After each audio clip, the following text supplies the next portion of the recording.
Question number 5, find the vector equation of line. यहां पर भी हमें vector equation of line he find करना है। Find the vector equation of the line passing through the point having position vector. इसका भी वही चीज है कॉन्सेप्ट, एक लाइन है उसका पोजीशन वेक्टर मतलब ए पॉइंट होगा, उसका पोजीशन वेक्टर ए दे दिया है हमको। क्या दे दिया है? माइनस आई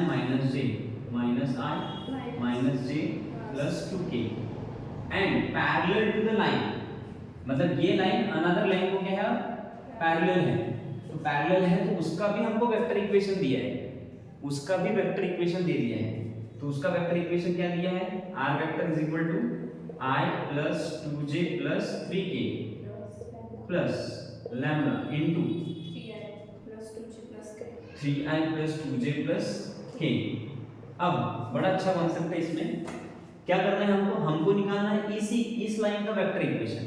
मतलब हमको इस लाइन का वेक्टर इक्वेशन मतलब a vector plus lambda b vector चाहिए। लेकिन सर उसने कोई पैरेलल वेक्टर तो देना चाहिए था, पैरेलल वेक्टर दिया ही नहीं। तो पैरेलल वेक्टर दिया नहीं लेकिन उसको पैरेलल लाइन दे दी, और ये पैरेलल लाइन मतलब वेक्टर इक्वेशन ये है। तो इसको कोई वेक्टर भी तो पैरेलल होगा, और वो कौन सा वेक्टर होगा पैरेलल? ये वाला वेक्टर। तो ये वाला वेक्टर निकल गया इसका भी vector, that is 3i vector plus 2j vector plus 2k vector. अब 2k vector sorry only k vector. तो यहां पर देखो b vector equal 3i plus 2j plus k। ये वेक्टर किसको पैरेलल है? इस लाइन को। और ये लाइन किसको पैरेलल है? ये लाइन को। तो ये लाइन को ये वेक्टर क्या हो गया? पैरेलल, तीनों आपस में पैरेलल है।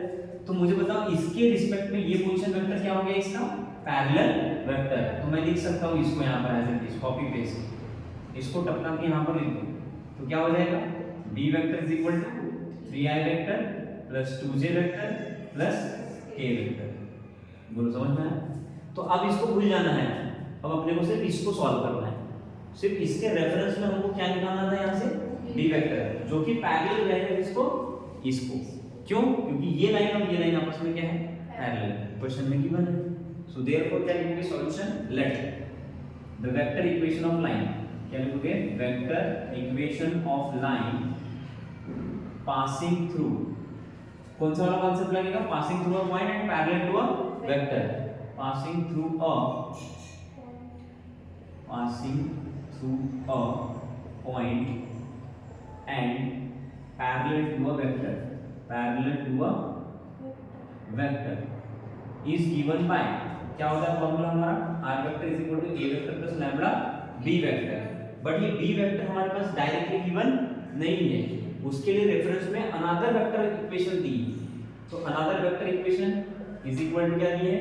i plus 2j plus 3k plus lambda into 3i plus 2j plus k। यहां से तुम पहले कंपेयर करके क्या निकालोगे? b वेक्टर निकालोगे जो कि पैरेलल रहेगा इस वेक्टर इक्वेशन में। तो 3i आ गया यहां से प्लस 2j आ गया प्लस k वेक्टर। अब ये वेक्टर और ये वेक्टर इक्वेशन ऑफ लाइन दोनों आपस में क्या है? पैरेलल। तो ये वेक्टर उसका भी क्या हो गया? पैरेलल वेक्टर है। so therefore b vector is parallel to required line. so therefore r vector is equal to a vector plus lambda b vector। और a vector से यदि दे दिया है तुमको a vector minus i minus j minus i plus 2k plus lambda into b vector is 3i vector plus 2j vector plus k vector. तो ये तुम्हारी क्या निकल गई? Required vector equation.